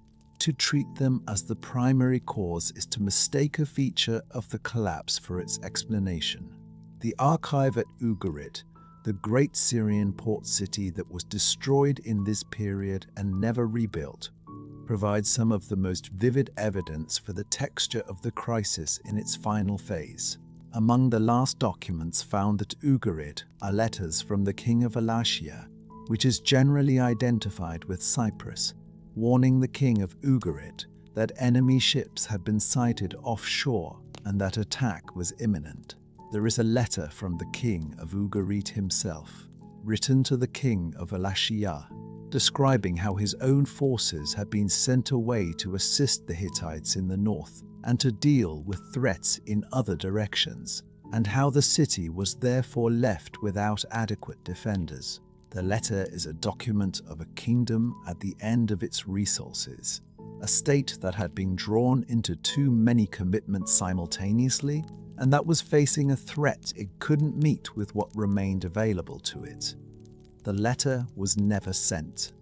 It was found in the kiln where it had been placed to be fired, still waiting for the firing to be completed when the city was destroyed around it. What the Ugarit archive offers, like the last tablets of Hattusa, is not a record of the collapse itself, but a record of the moment just before, the administrative evidence of a system that was still trying to function even as the conditions that made its functioning possible were being removed one by one. The kingdoms of the Bronze Age world were, in this respect, more alike in their endings than in their origins. They kept their records, maintained their correspondence, processed their paperwork, right up to the edge of the silence, because that is what institutions do, and the silence when it came wasn't something any of them anticipated or prepared for. More recent scholarship has moved toward what might be called a systems collapse model. The idea that the Bronze Age civilizations of the Eastern Mediterranean were so deeply interconnected through trade and diplomacy and shared institutions that the failure of any significant part of the system created cascading failures in other parts, and that the collapse, when it came, from multiple CTNs simultaneously in a way that no individual response could effectively address. The Bronze Age trade network that had sustained the prosperity of the Great Kingdoms for centuries wasn't a robust system with redundant pathways and alternative routes, but a tightly integrated and relatively fragile web in which the disruption of key nodes, the major trading cities, the established sea routes, the specialized production centers for tin and copper and finished bronze, could propagate through the entire network faster than any political authority could respond. When the city of Ugarit was destroyed, for example, its role in the Eastern Mediterranean commercial network didn't simply transfer to another city. The relationships and the infrastructure and the human expertise that made Ugarit function were lost with it, and the gap couldn't be quickly filled. Multiply this across dozens of interconnected centers, and the cumulative effect on the system as a whole becomes not just additive, but multiplicative, each failure making the others more likely and more severe. Hold this image for a moment, because it is the key to understanding what happened to the Hittites and to all the other Bronze Age powers that fell in this period. A modern analogy that is imperfect but suggestive is the way that modern financial systems can fail, not because any single institution collapses, though that may be the trigger, but because the interconnections between institutions are so numerous and so complex that a shock in one part of the system travels through the whole before anyone with the authority and the information to respond can do so effectively. The Bronze Age world wasn't a financial system, and the analogy shouldn't be pushed too far, but the structural logic of cascading failure in a tightly integrated system is similar enough that the comparison helps to clarify why the collapse was so rapid and so comprehensive. The Hittite Empire wasn't simply hit by an external force that was stronger than it was. It was part of a system that failed. And when the system failed, the individual institutions within it lost the conditions that had made them viable. The specific evidence for what happened at Hattusa in its final years points toward a combination of pressures that individually might have been manageable, but that together overwhelmed the capacity of the Hittite state to respond. The grain shortage documented in the last tablets is one element. If the agricultural surplus that sustained the urban population of the capital was failing, whether through drought, through disruption of the supply routes that brought food from outlying regions, or through the withdrawal of the agricultural labor that the corvée system required, then the city itself became unsustainable regardless of what was happening militarily. The military pressure documented in the reports of enemy movements is another element.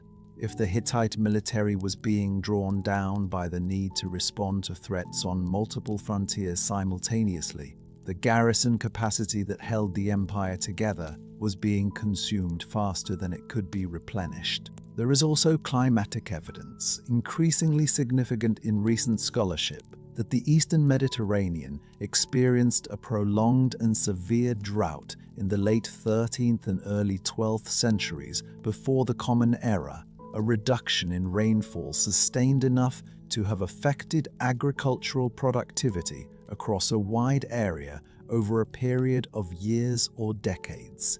The evidence for this comes from pollen records, from isotopic analysis of ancient sediments, and from the distribution of drought-sensitive plant species in the archaeological record.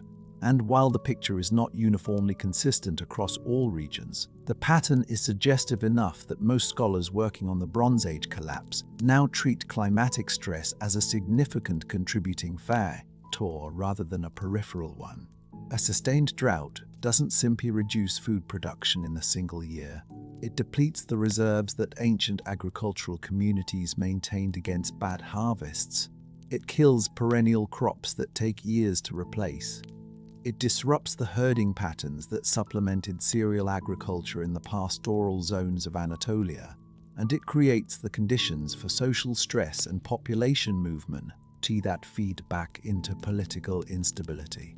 If the Hittite Empire was facing a sustained drought at the same time as it was facing military pressure from multiple directions and the breakdown of the trade networks that sustained its economy, then the combination represents a convergence of stresses that the most capable and well-resourced state in the ancient world might have struggled to survive. What the Hittites themselves made of all this is a question the tablets can't fully answer, partly because the tablets stop before the end, and partly because administrative records are not reflective documents. The scribes recording grain requests and enemy movements weren't writing history. They were doing their jobs in the administrative language of an institution that hadn't yet understood, or hadn't yet been able to articulate, that the jobs they were doing might shortly cease to exist. The gap between what was happening and what the records could describe is not a failure of the scribes, but a structural limitation of the medium. A grain request is a request for grain, not a meditation on the fragility of the system that generated the need for it, and the precision of the bureaucratic record in one direction is precisely what makes it silent in the other. There is something both ordinary and deeply strange about this. The last documents of the Hittite Empire are not farewells or explanations or attempts to make sense of what was happening. They are paperwork. The empire ended in the middle of a sentence, so to speak. And what we have is the incomplete bureaucratic record of a state that was still trying to function right up to the moment when it couldn't. Hattusa was burned. The archaeological evidence is clear on this point. And clear too that the burning wasn't the work of an accidental fire, but a deliberate destruction that affected the major public buildings of the city. Whether this burning was carried out by external attackers who had overcome the city's defenses, or by the inhabitants themselves as part of an organized evacuation, or by some combination of the two, is a question that continues to be debated. What is clear is that the destruction was thorough and that it wasn't followed by reconstruction. The city that had been the center of one of the great empires of the ancient world was abandoned, and it remained abandoned for an extended period before the site was eventually reoccupied by later peoples who didn't know, or perhaps didn't care, what it had been before. The broader collapse of the Bronze Age world, of which the fall of Hattusa was one component, didn't mean the complete disappearance of civilization in the Eastern Mediterranean. Egypt survived, diminished and changed, but recognizably continuous. Several of the smaller polities of the Levant continued or re-established themselves in the altered landscape of the early Iron Age. The Assyrian kingdom in northern Mesopotamia, which had been in a period of relative weakness during the height of the Bronze Age system, would eventually emerge as the dominant power of a reorganized Near East, but the particular world that the Hittites had inhabited and helped to create. The world of Bronze Age great powers in formal diplomatic correspondence, of vassal treaties sworn before shared gods, of chariot armies and palace economies and the elaborate long-distance trade networks that sustained all of it. That world was gone. What replaced it was different in kind, not simply weaker or less sophisticated, but organized on different principles, with different technologies, different political structures, and a different relationship to the past. What happened in the years and decades after the burning of Hattusa is, in a certain sense, easier to describe than what happened immediately before it. The Hittite Empire ceased to exist as a political and administrative entity. Some of the populations that had been part of the empire continued in their places, and in certain regions of Syria and Anatolia, there emerged what scholars call the Neo-Hittite states, small kingdoms that preserved elements of Hittite cultural and political tradition in a diminished and transformed kingdoms that would survive for several more centuries before being absorbed into the expanding Assyrian Empire of the first millennium before the Common Era. The Neo-Hittite states kept some of the Hittite visual traditions, the hierarchical procession of figures in relief, the use of lion gates and monumental sculpture, and they used a form of the Hittite hieroglyphic writing system that had existed alongside the cuneiform script in the empire and that survived the collapse when the cuneiform tradition didn't. But they weren't the empire. The empire was gone, and the scale and sophistication of the administrative and diplomatic tradition that the empire had represented were gone with it. The silence that followed the collapse of the Hittite Empire lasted, in the scholarly sense, for more than 3,000 years. The Hittites are mentioned in the Hebrew Bible, in a handful of references that use the name loosely for people living in the hill country of Canaan. References that long confused biblical scholars who couldn't reconcile the scale of these references with the absence of any other evidence for the Hittites in the historical record. Ancient Greek and Roman writers, who were otherwise deeply interested in the history of the Near East and who preserved records of many ancient civilizations, mentioned the Hittites only in passing, if at all, and the references are so vague as to be nearly useless as historical evidence. The empire that had been the equal of Egypt, that had fought the largest chariot battle in ancient history and signed the world's first surviving international peace treaty, had vanished from human memory so completely that its very existence became, for a time, a matter of scholarly controversy. The collapse of the Hittite Empire is one of the most instructive silences in human history. Instructive not because we know what caused it, but because we don't, and the not knowing is itself the lesson, that civilizations can end faster than their institutions can understand what is happening, and that even the most sophisticated systems of record-keeping and diplomatic management can't record their own destruction in real time, or respond to it coherently once it has begun. What the archive at Hattusa gives us is not a record of collapse, but a record of everything that preceded the collapse. Everything that made the empire what it was right up to the moment when it ceased to be.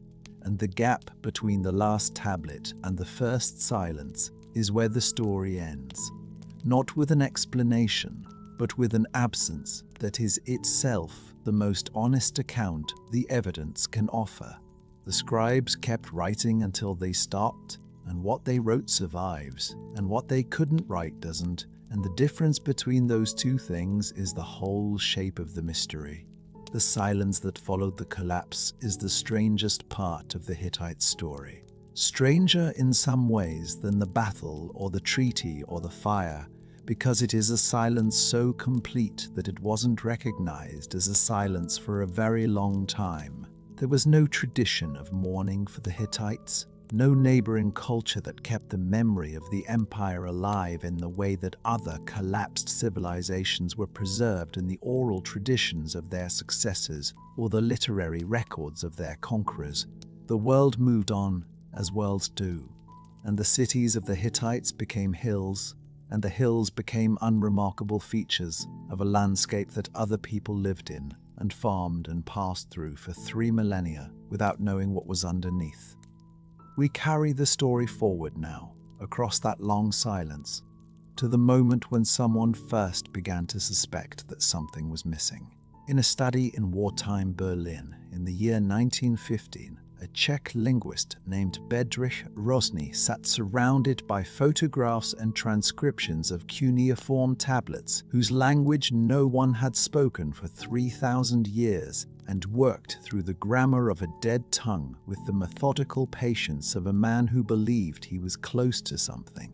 He had been trained in the study of ancient Semitic languages, the family of languages that included Akkadian and Babylonian, and the diplomatic lingua franca of the Bronze Age world. And when he had first encountered the Hittite cuneiform texts, he had expected them to yield, eventually, to the same analytical methods that worked on those familiar languages. They hadn't. The texts had Akkadian logograms in them, scribal conventions borrowed from the Mesopotamian tradition. But the underlying language they recorded refused to behave like anything in the Semitic family. And Rosny had spent years circling the problem before the key that unlocked it finally presented itself. The key was a single sentence in one of the tablets, a sentence about bread and water, and what made it useful wasn't just its content, but its grammatical structure, the way the words were arranged and the endings they carried. Rosny looked at the word for bread in the Hittite text and recognized in it something he hadn't expected to see. A root that resembled the word for bread in Latin and in Old High German and in Sanskrit, the ancient languages of the Indo-European family whose connections to one another had been the central discovery of comparative linguistics a century before. He looked at the verb in the same sentence and found a similar resonance, a grammatical form that fit the patterns of Indo-European verb conjugation in a way that was too consistent to be coincidence. And then he began, with the controlled excitement of a scholar who has been wrong before and is determined not to be wrong about this, to test the hypothesis systematically across the rest of the corpus. The Hittite language wasn't Semitic, it was Indo-European, the people who had built the empire in the hills of central Anatolia, who had fought at Kadesh and written the treaty with Egypt and carved the gods at Yazilikaya, had spoken an ancestor of the languages that Rosny himself had grown up with, an ancestor of Latin and Greek and Sanskrit and the languages that descended from all of them into the modern world. This was, when Rosny allowed himself to understand its full implications, a discovery of the first order, not simply a new fact about an obscure ancient civilization, but a revision of the family tree of the languages spoken by the majority of the human population, a demonstration that the Indo-European world was older and geographically broader than anyone had previously been able to document. Why? Written evidence. The publication of Rosny's decipherment in 1915 and the verification and extension of his analysis in the years that followed changed the history of linguistics as substantially as it changed the history of the ancient Near East. The Indo-European language family had been identified and studied since the late 18th century, when scholars working in the tradition of comparative philology had established the relationships between Sanskrit and the classical languages of Europe and traced the outline of a proto-language from which all of them descended. What Rosny's decipherment added was a new branch of the family, older than any of the others in its written documentation, and a new geographical anchor that placed Indo-European languages in Anatolia at a date roughly 1,000 years earlier than any previously known written record of the family. The implications for the study of where the Indo-European languages came from and how they spread across so much of the world were profound and remain debated to this day, because the evidence the Hittite archive provides is extensive enough to generate new questions faster than scholarship can answer the old ones. But the decipherment of 1915 was a breakthrough within a process that had been accumulating momentum for more than half a century before Hrozny sat down with his tablets in Berlin. The rediscovery of the Hittites had begun, as many archaeological rediscoveries begin, with travelers noticing things they couldn't explain. The ruins at what would eventually be identified as Hattusa, on the hillside above the modern Turkish village of Bahçeköy, had been visited and described by European travelers from the 1830s onward. The walls were visible, massive blocks of stone arranged in a construction style that differed from anything the travelers associated with known ancient cultures. There were carvings and inscriptions in a hieroglyphic script that nobody could read, and that didn't resemble any writing system in the existing scholarly inventory. There was clearly something large here, something that had required considerable resources and organization to build, and the question of what it was circulated in the correspondence of European scholars and explorers for decades without receiving a satisfying answer. The name Hate, and variants of it, appeared in Egyptian records describing a great power in the north, with whom the pharaohs had dealt as equals. It appeared in the records of Assyrian campaigns in the context of territories and cities that had once been part of an empire the Assyrians had displaced. It appeared in the Hebrew Bible, in references sufficiently numerous and specific that biblical scholars had long recognized the name as corresponding to some real and significant historical entity, even if they couldn't say with confidence what that entity had been or where it had existed. The scholar who first brought these strands together into a public argument was an Oxford professor of Assyriology named Archibald Henry Sayce, who in 1880 presented to the Society of Biblical Archaeology in London the case that the ruins at Bahçeköy and the hieroglyphic inscriptions at other sites in Anatolia and Syria were the remains of a great empire, the empire of the Hittites mentioned in Egyptian records, a power that had been a major force in the ancient world and that had disappeared from historical memory so completely that its physical remains had been sitting in the open landscape of central Turkey for 3,000 years without anyone understanding what they were or who had built them. Sayce's argument was received with a mixture of interest and skepticism that was appropriate for a claim of its scale, and he didn't have the material to prove it definitively. But it focused scholarly attention on the problem in a way that helped create the conditions for the systematic excavation that would eventually confirm the identification. Some scholars have called Sayce the discoverer of the Hittites in recognition of this role, though the designation simplifies a process that was genuinely collaborative and extended over a longer period than the word discoverer implies.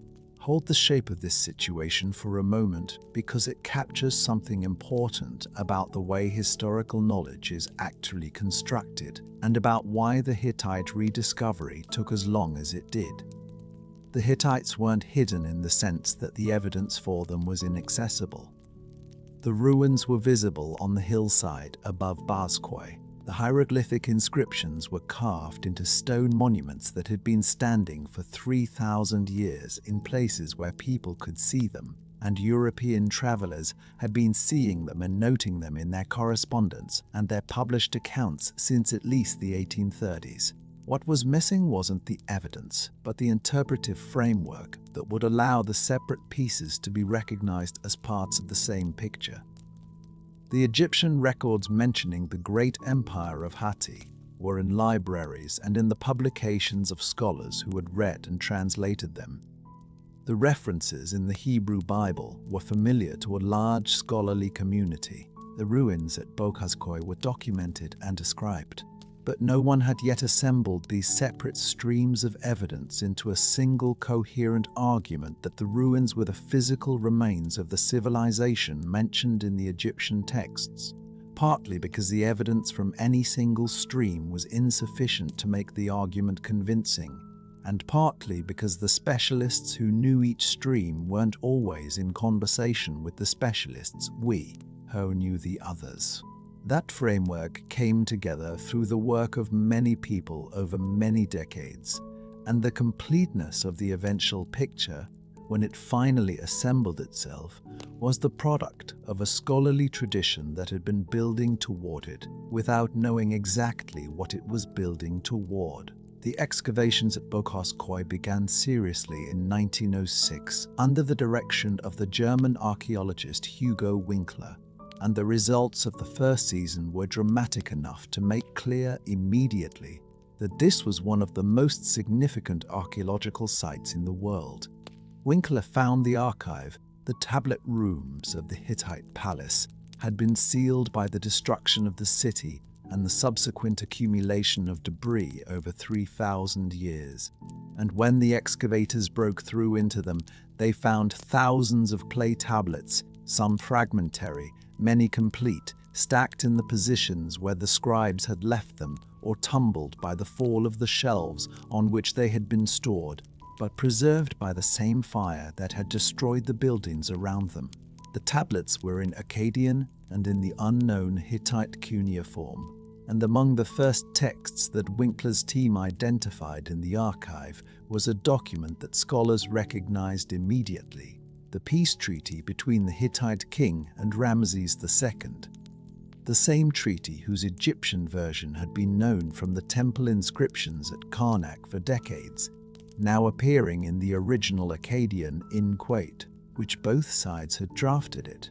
Two bodies of evidence, preserved in different countries and different materials and different scripts, reaching across 3,000 years to confirm each other. The effect on the scholarly world was considerable. The subsequent excavations at Boghazköy, which continued through the 20th century and are, in a formal sense, still ongoing today, produced an archive that is one of the largest and most diverse collections of ancient administrative and literary texts that scholarship has yet recovered from any site in the world.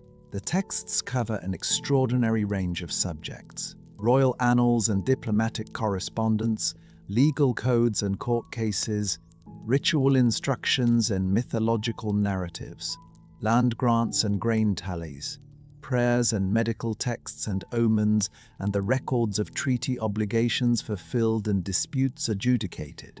Taken together, they constitute not just a source of information about the Hittites, but a window into the daily operations of a Bronze Age palace economy at a level of detail that is simply unavailable for most other ancient civilizations. The archive is large enough to sustain a scholarly tradition, and that tradition has been active for a century, with new analyses and new interpretations and new controversies generated with a regularity that suggests the material won't be exhausted within the careers of anyone currently working on it. The Luwian hieroglyphic script, the writing system visible on the stone monuments that the early travelers had noticed, presented a separate challenge that was resolved later and through a different sequence of breakthroughs. The decipherment of Luwian hieroglyphic, which was finally achieved in its essential form in the 1940s and 1950s, opened up a further body of textual evidence from the Neo-Hittite states of the early first millennium, the small kingdoms of Anatolia and northern Syria that had preserved elements of the Hittite cultural tradition after the collapse of the empire.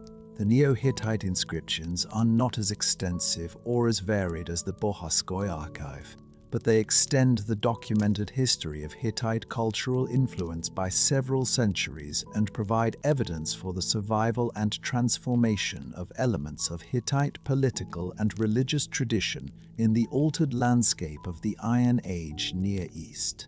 They also, in some cases, proved crucial for the decipherment itself, because certain Neo-Hittite monuments carried the same text in both Luwian hieroglyphic and in Phoenician, a language that was already well understood, providing the kind of bilingual key that had unlocked the Egyptian hieroglyphics for Champollion a century earlier. The rediscovery of the Hittites is a reminder that the historical record is not fixed, that what we know about the ancient world is a function of what has been found and read, and that the ground beneath our feet may still contain, in some cases, literally, entire civilizations waiting to be recovered. The tablets at Boghaz were in the ground for 3,000 years before Winkler's team reached them. In those 3,000 years, the world had produced Homer and Plato and Cicero and Augustine and Dante and Shakespeare, without any of them knowing that the ruins of Hattusa existed, without any of them having access to the record of the civilization that had built those walls and carved those gods and written down the first international peace treaty in human history. What else remains in the ground, unexcavated, unread, unrecognized, is a question that archaeology hasn't finished answering. The rediscovery is complete, in the sense that the archive exists and has been read and the civilization has been restored to its place in human history. But we can let the scholarly world continue its work without us now and return to where we began this evening, to the hillside in central Anatolia and the late afternoon light and the stones that have been sitting in the landscape for 3,000 years. The transition from the archive to the ruin is not as abrupt as it sounds. The two things are part of the same story, and the story ends as it began, in a specific place, at a specific time of day, with the quality of the light as it has always been in this particular landscape, pulling long shadows from the rocks and turning the pale stone the color of old amber as the afternoon deepens toward evening. The walls of Hattusa are still standing after a fashion.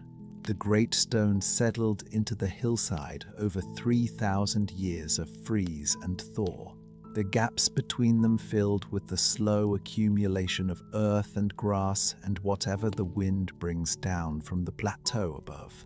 A visitor who stands there in the late afternoon, looking out from the height of the old city over the same valley that the Hittites looked out over for 3 centuries of empire, is standing in a silence that is not quite emptiness, that has the quality, instead of a room where something was happening until very recently and has only just stopped, the silence of completion rather than absence. The valley below is still farmed.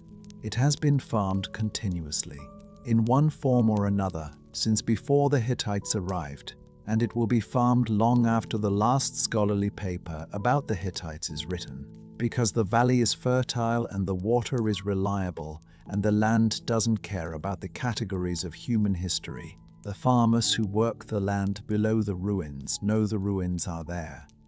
They have always known. Ruins of this scale are not easy to ignore, and the local knowledge of the site long predates the arrival of European travelers in the 19th century.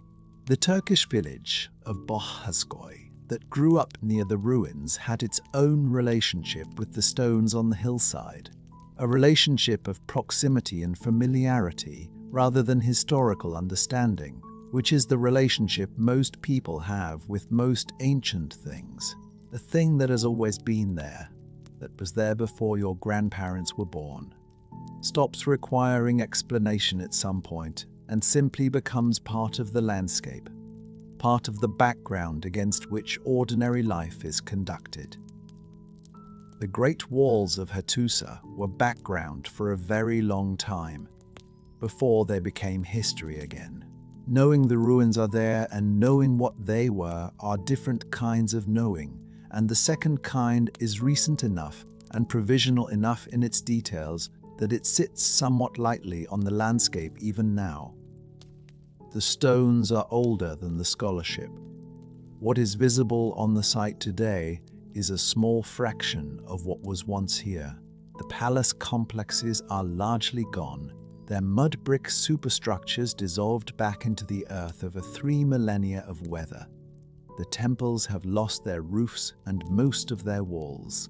The administrative buildings that house the archive rooms exist now only as foundations, and the lower courses of their stone walls, the outline of the rooms still readable to the trained eye, but requiring imagination to fill in. What has survived is stone, and specifically the structural stone, the great enclosure walls, the gates with their carved guardians, the corbelled tunnels that pass through the walls at certain points, the rock cuttings and terracing that shaped the natural hillside into a platform for the city. Stone endures in ways that mud brick and timber and the organic materials of daily life don't, which means that what Hattusa presents to the visitor now is its skeleton, the structural frame from which everything else has been stripped away by time.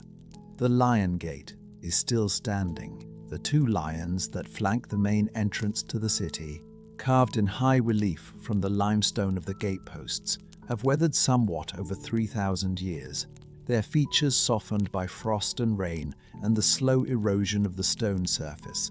But they are still recognizable as lions, still crouched in their attitude of guardian vigilance, still watching the approach to a city that no longer needs guarding.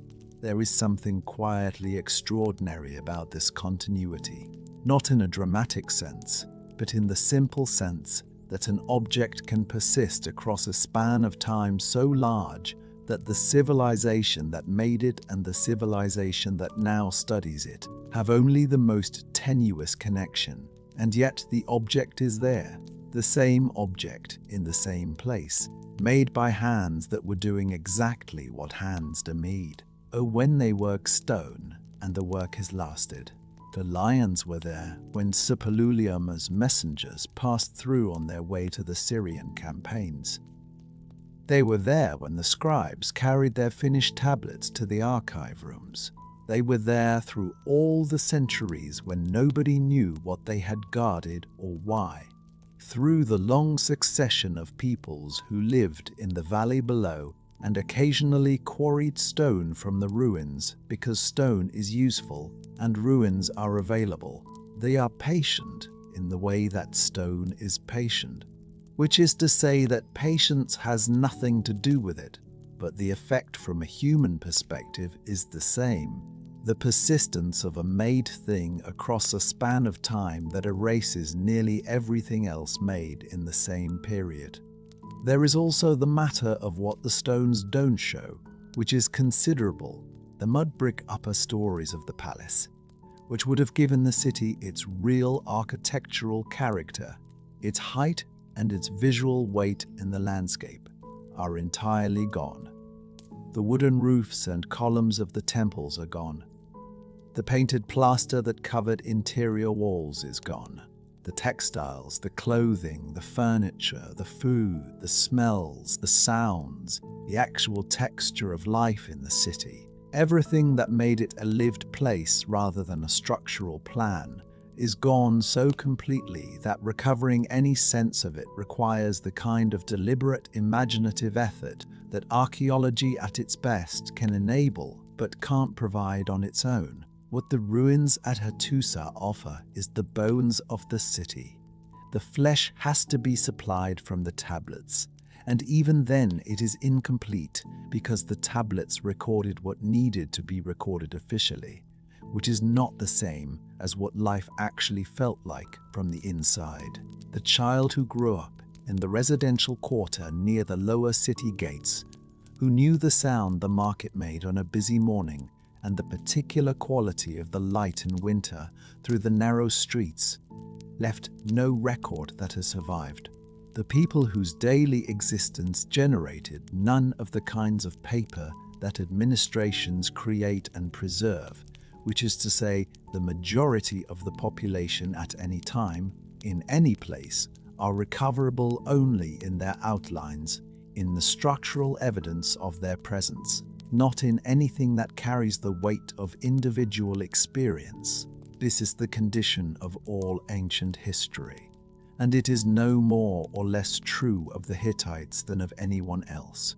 But it feels particular here, where the archive is so large and so detailed and yet still falls so far short of the whole story.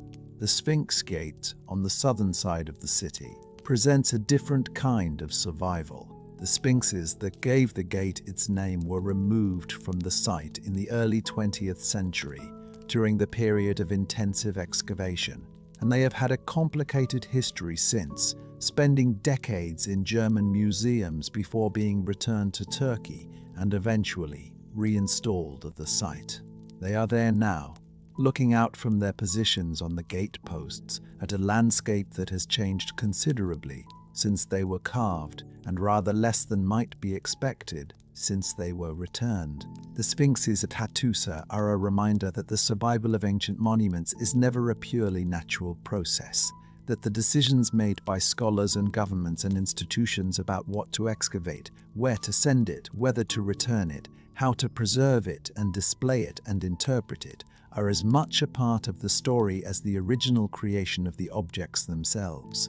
The archive rooms are below ground now, or rather, the space where the archive rooms were is marked on the surface by the archaeological work that uncovered them, by the careful notation of where each tablet group was found, by the interpretation of the spatial organization that the tablet distribution implies. Standing above that space and knowing what was in it is a particular kind of experience. The experience of knowing that the ground under your feet contains the negative shape of something that was once present and is now elsewhere. The tablets are in museums. The shelves they rested on are gone. The building that housed the shelves is gone. What remains is the pattern of their discovery, which is a kind of presence, the trace of the archive in the archaeological record of the site. But it isn't the archive itself. The archive has been dispersed into institutions across the world, translated into scholarly publications and databases and the general record of human knowledge, and what was once a single physical collection, held in a single administrative building in a single city, has become something much harder to locate and much more widely distributed. The dispersal is, in its way, a form of survival. The tablets are safer in multiple institutions than they would have been in one place. But the cost of that safety is that the collection can no longer be experienced as a collection, can no longer be felt as the archive of a specific kingdom in a specific city, and something about the wholeness of the thing is lost in the distribution. Even as the content is preserved, the question of what the Hittites themselves understood about the world they were building is one that the archive raises without fully answering. The royal annals suggest an awareness of historical contingency, a recognition that situations changed and that the record of how they changed was worth keeping. The treaty texts suggest an understanding that formal agreements between powers were more reliable than informal understandings, that writing things down was preferable to relying on memory and good faith. The religious texts suggest a relationship with divine power that was practical as well as reverential, a sense that the gods required attention and management, and that neglecting them had consequences. But whether any of this adds up to something we could recognize as a historical consciousness, an awareness that the empire was a temporary thing that would one day be replaced by something else, is a question the texts don't clearly answer. The Hittites wrote as if they expected to continue. The administrative apparatus of the empire was designed for permanence, built on the assumption that the decisions being made and recorded would matter to whoever came after. They were right about the records lasting. They couldn't have known how long the coming after would take, or who would eventually do it. This is perhaps the most human thing about them. The most recognizable, the assumption that the world you are building will outlast the conditions of its building, that the institutions you are maintaining will continue to be maintained, that the archive will always have someone to read it. Every civilization has made this assumption. None of them has been entirely wrong, and none of them has been entirely right. There is something in the ruins at Hattusa that is not quite sadness and not quite wonder, and is perhaps a combination of the two mixed with something harder to name. The sensation of standing at a point where a very long story has left a very clear mark on a landscape that otherwise shows no awareness of having been marked at all. The valley doesn't know it was once overlooked by an empire. The plateau doesn't know it was once crossed by armies and merchants and messengers carrying the diplomatic correspondence of two great powers. The crops growing in the field below have no knowledge of the chariot roads that once ran through the same soil. The wind comes down from the north with the smell of dry grass and old stone.